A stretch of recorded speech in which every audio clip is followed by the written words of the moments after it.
మనలో చాలామందికి ఈ విశ్వంలోని గ్రహాలు, గ్రహ శకలాలు, నక్షత్రాలు, పాలపుంతలని చాలా దగ్గర నుంచి చూడాలని చాలా ఆశగా ఉంటుంది. అయితే అలాంటి వారి కోసం జాపాల, రంగాపూర్ మధ్యలో ఒక అబ్జర్వేటరీని ఏర్పాటు చేశారన్న విషయం మీలో ఎంతమందికి తెలుసు? ఈ అబ్జర్వేటరీ నిర్మాణం యొక్క చరిత్ర ఏంటిదో ఇప్పుడు తెలుసుకుందామా? ఈ అబ్జర్వేటరీని మొదటగా 1907వ సంవత్సరంలో హైదరాబాద్లో ఏర్పాటు చేయడం జరిగింది. 1908వ సంవత్సరంలో ఈ అబ్జర్వేటరీ యొక్క బాధ్యతలను ఉస్మానియా యూనివర్సిటీకి అప్పగించారు. ఆ తరువాత కాలంలో హైదరాబాద్లో పెరిగిన కాంతి కాలుష్యం వలన ఈ అబ్జర్వేటరీని 1960వ కాలంలో జాపాల, రంగాపూర్ ఊర్ల మధ్యలో ఒక గుట్ట మీద ఏర్పాటు చేయడం జరిగింది. దీనినే చుక్కపురి గుట్టగా కూడా పిలుస్తారు.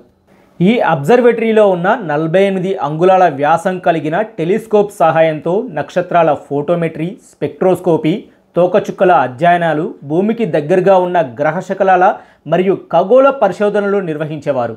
ఈ అబ్జర్వేటరీ ఆసియాలోనే 2వ అతిపెద్ద అబ్జర్వేటరీ.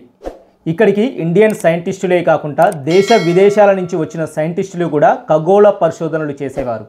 ఇంతటి చరిత్ర కలిగిన ఈ అబ్జర్వేటరీ ఆ తర్వాత కాలంలో ఈ ప్రాంతంలో ఏర్పడిన కాంతి కాలుష్యం వలన, అలాగే నిర్వహణ లోపం వలన ఇందులో ఉన్న 48 అంగుళాల వ్యాసం కలిగిన టెలిస్కోప్ పనిచేయడం మానివేసింది. ప్రస్తుతం అయితే ఈ అబ్జర్వేటరీలో 12 అంగుళాల వ్యాసం కలిగిన టెలిస్కోప్లు 2 ఉన్నాయి.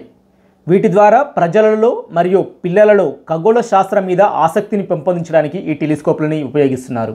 మరి హైదరాబాద్కి 50 కిలోమీటర్ల దూరంలో ఉన్న ఈ అబ్జర్వేటరీని మీరు ఎప్పుడైనా సందర్శించారా?